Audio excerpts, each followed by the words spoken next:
কালি আমার যেটো ভিডিও আছিল 44 আমি 8টা কাঠি ব্যবহার করি 44 8টা কাঠিত আমি 44 লিখা আছিল ইয়াক আমি বিভিন্ন জনক দিছিলো যে কোনে হাইয়েস্ট নাম্বারটো কোনে ডাঙৰ সংখ্যা এটা বনাব পাৰে কালি হিটনে 114 লৈকে বনাব পাৰিছে অংকুৰে কৈছে মই ইয়াতকৈ আৰু ডাঙৰ বনাম চাও অংকুৰে কিমান বনাব পাৰে এটা কাঠিহে ব্যৱহাৰ কৰিব পাৰিবা এটা কাঠি ব্যৱহাৰ কৰি তুমি ইয়াক কিমান ডাঙৰ সংখ্যা বনাব পাৰা যিকোনো এটা কাঠি ব্যৱহাৰ কৰি বনাচোন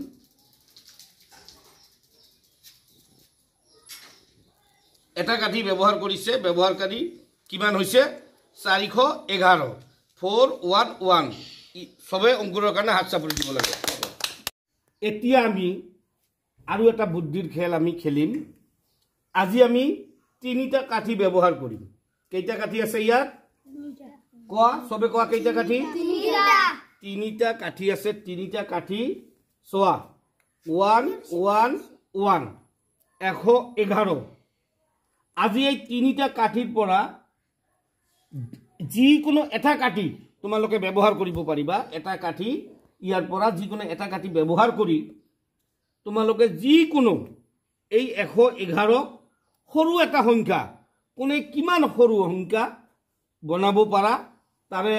আজিৰ বুদ্ধিৰ পৰীক্ষা হ'ব মাতুন এটা কাঠি কোনে পাৰিব মই আকৌ এবাৰ কৈ দিছো কথাখিনি তোমালোকে যিমান সৰু পাৰা ৰমানত পাৰা বা অসমীয়াত পাৰা বা ইংৰাজীত নাম্বাৰ বিলাক পাৰা সংখ্যা মুঠতে হলে হল ৰমান হলো হ'ব ফাৰ্স্ট তুনবিৰে কৰাচোন যিকোনো এটা কাঠি ব্যৱহাৰ কৰি আচ্ছা তুনবিৰে ইয়াক বনাইছে কিমান এটা কাঠি ব্যৱহাৰ কৰি এটো কি কি বনাইছে এটো তুনবিৰে 6 কিমান বনাইছে 6 বনাইছে ঠিক আছে 6 বনাইছে এটো যে আৰু ইয়াতকে যদি সৰু বনাব পাৰে কিমান বেছি সৰু কোনে বনাব পাৰে অংকুৰে দেখা দিয়া যদি তুমি পাৰা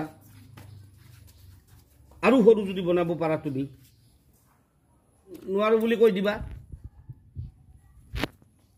নোৱাৰি ই নোৱাৰে ৰুকসা ৰাহা যদি তুমি বনাব পাৰা এটা কাঠি ব্যৱহাৰ কৰি সৰু এটা সংখ্যা বনোৱা 111 আছে তুমি ৰমানতে লাগিলে বনোৱা বা অসমীয়াত বনোৱা বা ইংৰাজীত বনোৱা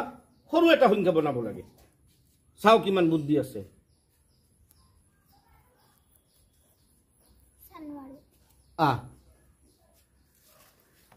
এতিয়া ফিৰোজা চেষ্টা কৰি চাব পাৰিবে না নাই নোৱাৰে আজিনুৰ চাও কোনে পাৰে তুমি তফিজুলে পাব বুলি কৈছে বাহ তেনেহলে তফিজুলে এটা কাঠি ব্যৱহাৰ কৰি কিমান বনাইছে 4 তেনেহলে 6তকে সৰু হৈছে নে নাই 4 6তকে 4 সৰু হয় নে নহয় তফিজুলৰ কাৰণে সবে হাত চাপৰি দিয়া